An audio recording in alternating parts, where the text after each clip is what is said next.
Hey guys, Big John here, Half Moon Customs. We got Dawson on the sanding.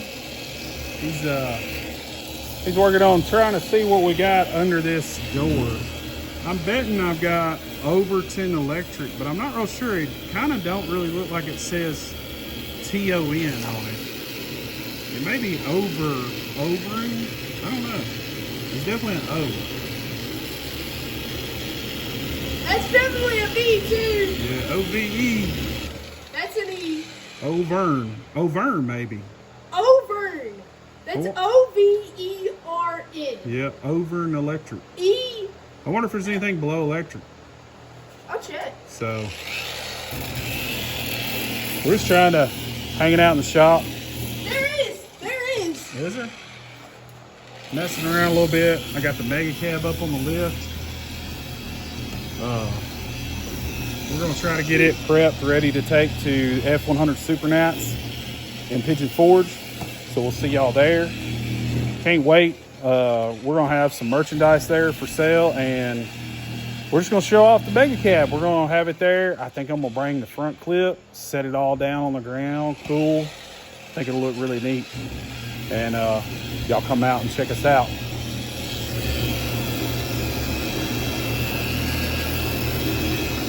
What's it say? I can't tell anything about it. I see a P-R, I think. PR. P-R right there. Then there's... It'll be interesting to see what's under that. So we got the 50 F1 in the shop. I pulled the straight axle out. I was so impressed, y'all, with the 61 unibody. I put a Mustang 2 front clip under it. In fact, the Mustang 2 clip that I bought for it was for this truck, for this 50. And so I bought a Mustang 2 clip to go under it, and then I bought the unibody after the fact. And after driving a little bit, it was like popping in the front end, and so I thought, I'm gonna go ahead and just use this Mustang 2 clip. And I didn't think about it that the front cross member actually is 2 inches narrower for the 50 model versus a 61 unibody. So the front clip actually sits up under it a little bit more. And honestly, it's a great track width because on that truck, it's slammed it all the way to the ground, as low as you can get it. Like the rear shackles are 1.5 inches off the ground. I'll show a picture of it, guys. Man, that thing looks so good. And so I was so impressed with it. I think I'm just going to repeat the process, do it again, and do it on this truck. First off, I'm letting him play around with some sandpaper, sanding some stuff. He's got the fan going, so it's blowing all the dust away from him.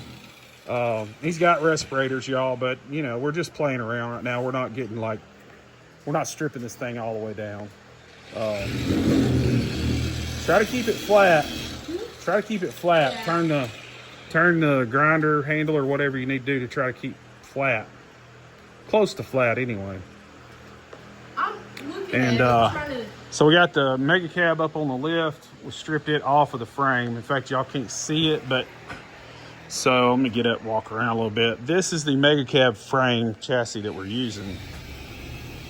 She's a long old girl. If you can tell, that's a 50 model F1, and it's not even to the radiator support. And then there's a whole nother, well, it ain't even to the rear axle back there. This thing literally just about fits in between the wheelbase. It's insane. And so it's got a long wheelbase bed on it. We're going to do custom fender flares. It's got an F600 nose. All right. We got a T. Come on down. We got a T.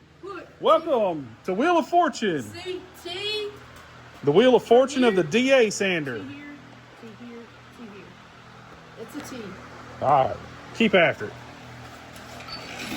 So it's actually got, on that blue, it's actually a latex house paint, believe it or not. You can see, as he's sanding, there is lots of runs here. You can see how it's all runny and stuff.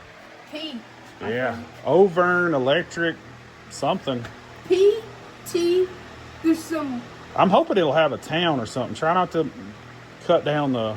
Why? The white's already gone on it. too. Well, So I'm having maybe there'll be a shadow of it or something. Yeah, there's a shadow of the T and the P. Yeah. The P. We'll see. This is kind of cool. I'm excited just to see what it says. So if y'all hadn't seen it, this is Dawson's truck, 67 F100. And I think I might have got my front clip back just a little bit too far. We were talking about Zing it anyway. And so if it is, which I believe it is, from the looks of it, it looks too far back. I'm going to just Z it. But when I Z it, I'm going to slash cut it. And I'm going to move it up the frame.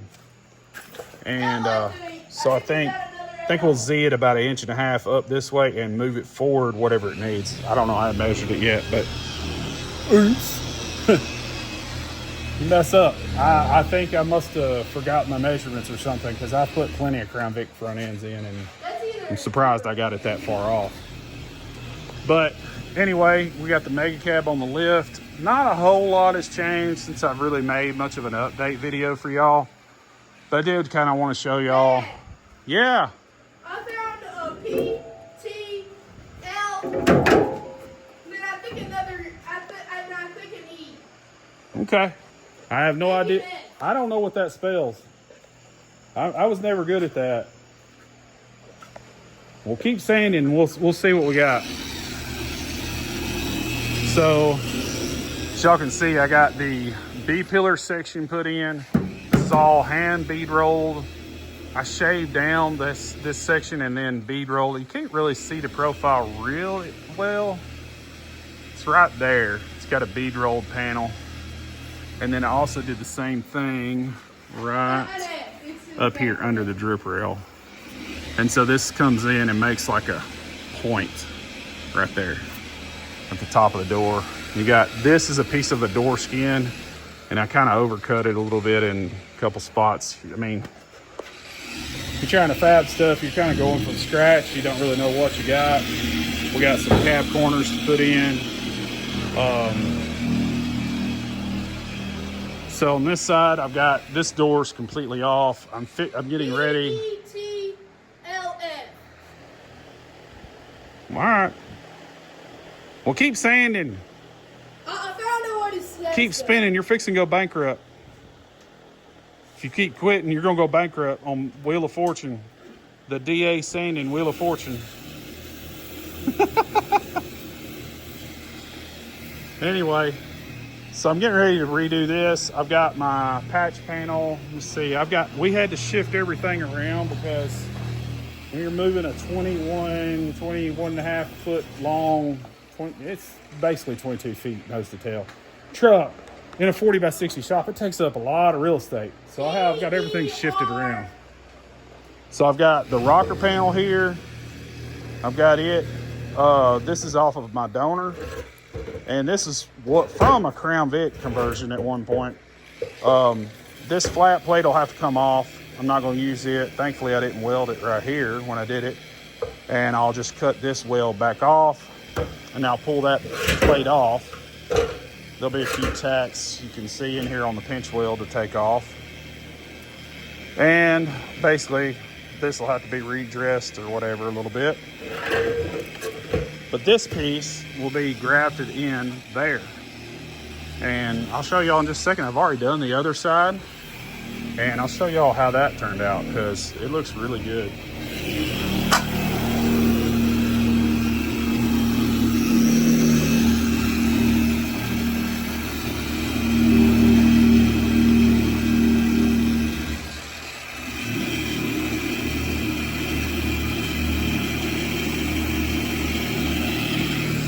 So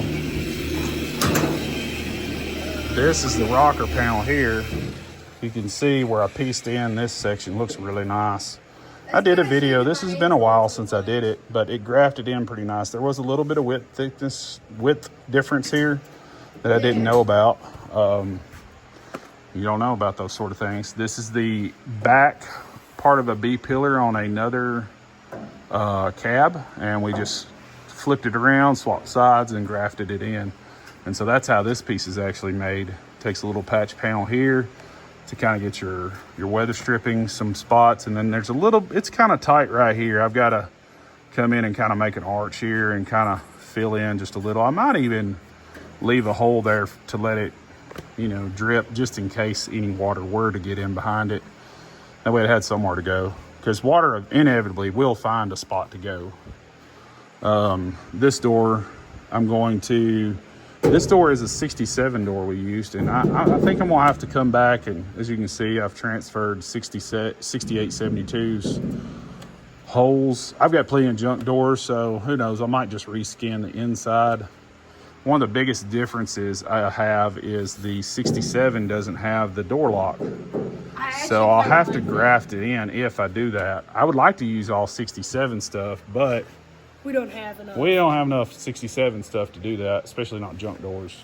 But, And I don't include my 67 in that. Yeah. No way. Yeah. The only one I know of is that. It's shaking my hands too bad. It's over electric. I don't know what's there. Something. P something. Anyway, guys, I'm gonna raise this thing up and show you the underside too, and then I'll leave y'all. Have a good night. I think I'm gonna try to do y'all a little update video when I'm out here.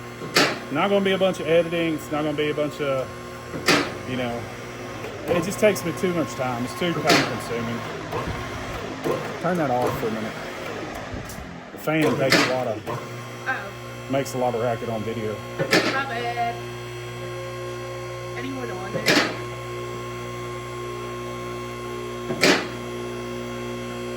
Yeah.